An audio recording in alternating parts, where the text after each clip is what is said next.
माँ लक्ष्मी ने बेलपत्र के वृक्ष के नीचे साधना करना प्रारंभ करा तो देवाधिदेव महादेव कुछ ही समय में प्रदोष काल के समय पर लक्ष्मी जी के सामने शंकर भगवान प्रकट। शिव जी ने पूछा, लक्ष्मी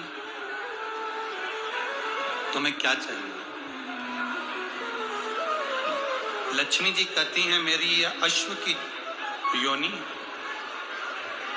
मुझे अश्वी बनना पड़ा, घोड़ी बनना पड़ा। इस अश्व की योनि से मैं मुक्त हूं, पर प्रभु इस अश्व की योनि से मुक्त तो हूं, पर मेरे प्रभु ने मुझे घोड़ी बनाया है, अश्व बनाया है।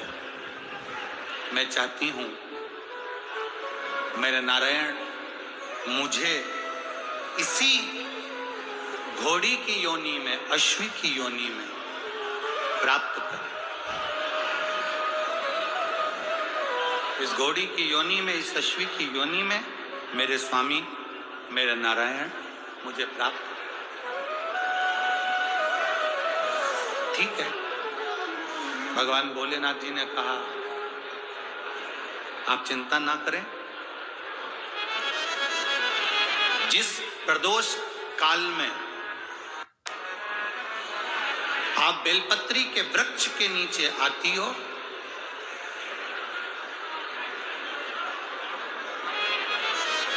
दुनिया का कितना भी दरिद्र व्यक्ति हो, चाहे दुनिया का कोई व्यक्ति ऐसा हो जिसका कभी व्यापार चलता ही नहीं हो, उसने 50 बार बदल के देख लिया, फैक्ट्री चली नहीं रही, जिस काम को करने के लिए जाते हैं वो काम टल जाता है, आज की जगह कल, कल की जगह परसों, परसों की जगह नरसों, काम होता ही नहीं। बेटा बेटी का संबंध करने जा रहे हैं पर हो ही नहीं रहा।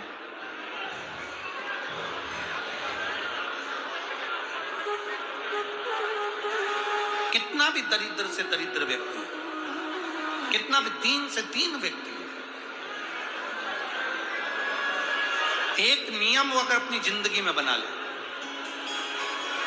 प्रदोष काल में, प्रदोष के समय पर बेलपत्री के वृक्ष के नीचे एक बार जाकर नमन करना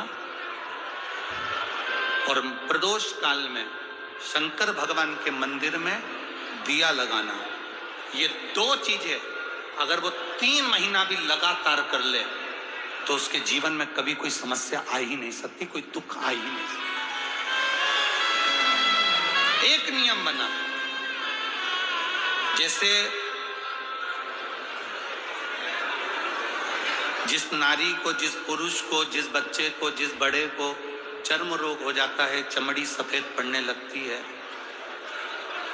जब चमड़ी सफेद पड़ने लगती है, चर्म रोग जैसा जब हो जाता है या चर्म रोग उसको घेरने लगता है, चमड़ी जब सफेद पड़ने लगे या चमड़ी काली पड़ने लगे या चर्म रोग, सोराइसिस जैसी बीमारी तक के लिए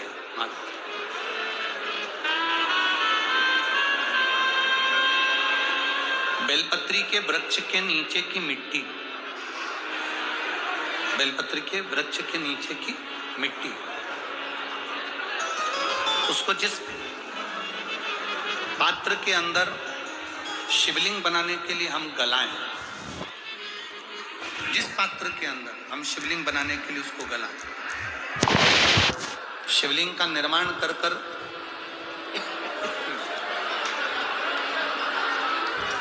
हम बेलपत्री के वृक्ष के नीचे उसका पूजन करें, उसका विसर्जन करें। और बेलपत्री के नीचे की जो मिट्टी है, जिस पात्र में गलाई जाती है, उस पात्र के पानी का स्नान, उस मिट्टी का थोड़ा सा भाग अपने शरीर पर लगाकर, जहां सफेद चमड़ी हो रही हो या श्वेत चमड़ी हो रही हो, वहां लगाकर और उसका स्नान करना यदि हम प्रारंभ करें। परंतु प्रदोष जैसे अपन शंकर भगवान के मंदिर जाते हैं, दर्शन करते हैं, पूजन करते हैं, उसी तरह बेलपत्री के वृक्ष के नीचे की मिट्टी को गलाकर हम शिवलिंग का निर्माण करते हैं। स्नान करना या शरीर पे लगाने के साथ में सबसे ज्यादा जरूरी है शंकर भगवान के उस शिवलिंग की पूजन करना, पार्थिव लिंग की पूजन करना। लगभग 2 शिवरात्रि निकलेगी महीने की, और बाबा जहां जहां से चमड़ी सफेद हो रही होगी वहां वहां से धीरे धीरे बाबा अपने असली रंग को देना प्रारंभ कर देता है। इतना बेलपत्री के वृक्ष की पार्थिव लिंग निर्माण और पूजन की उस मिट्टी का इतना वर्णन हमारे शास्त्र करते हैं, इतना वर्णन।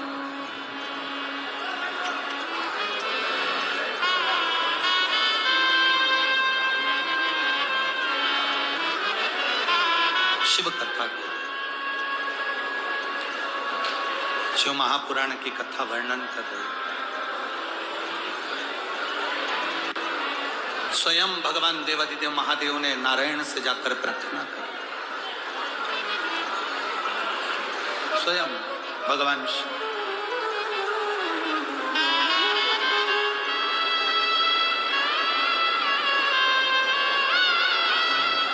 शंभु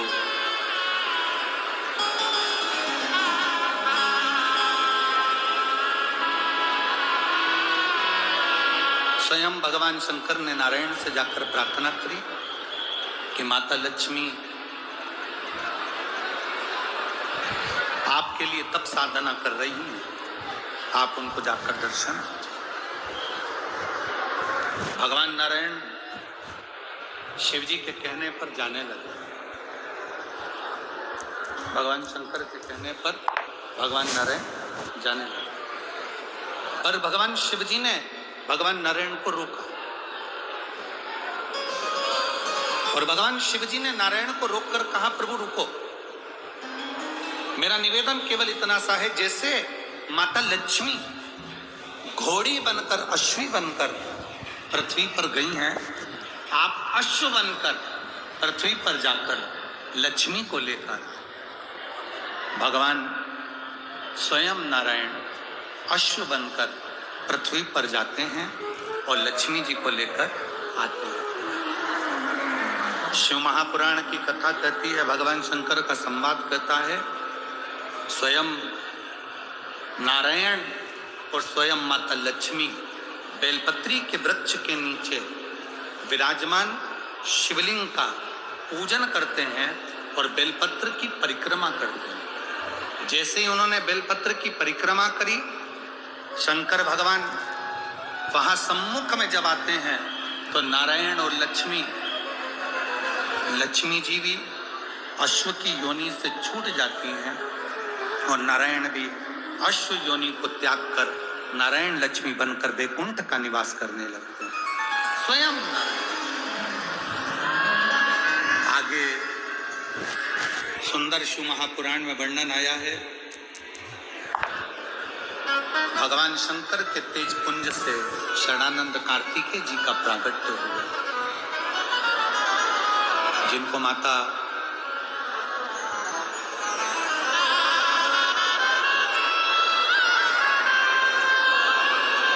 पार्वती जी ने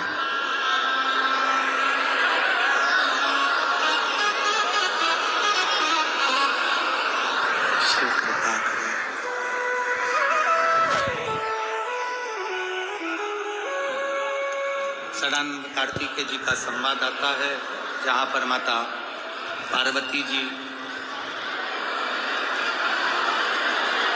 स्वयं कार्तिकेय बाबा से कहती हैं कि कार्तिकेय,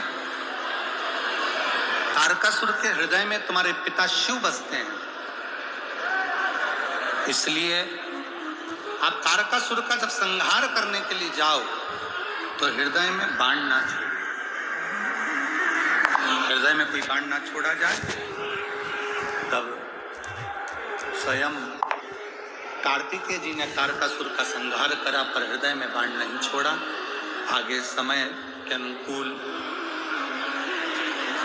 शिव महापुराण की कथा कहती है, माता पार्वती जी ने भगवान शिव जी से भगवान गणेश और कार्तिकेय के मंगल विवाह का प्रसंग का वर्णन किया।